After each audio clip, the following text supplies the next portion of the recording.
Bo'lar bo'lmasga telefonni titkilab, kimgadir yozdimi, kimdir qo'ying, yozyaptimi, yozsin. Demak, unga hozir shu kerak.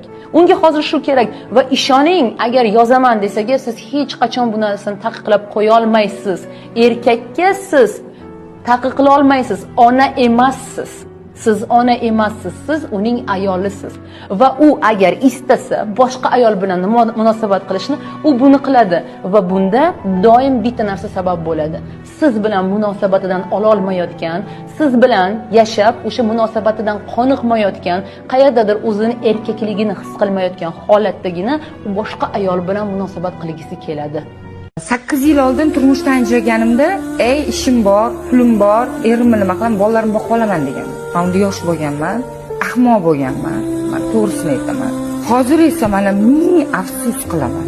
Turmush o'rtog'im bilan ajrashganimda men nima uchun o'sha paytda o'sha erimni xiyonatini ko'zimni yumib keta olmadim.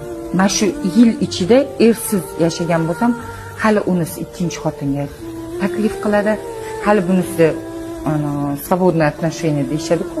Va kasallik paytingizda ularning ko'magi bilan vaziyatdan chiqqansiz. Shu bir kunda Allohdan so'radim, yig'lab o'laman turmush o'rtog'imga yetkazib, lekin hozir shunaqa afsus qilaman. Iltimos, ayollar, mayli erkak kishi yursa yurar, lekin ozgina meloch uchun ajrashmaylar.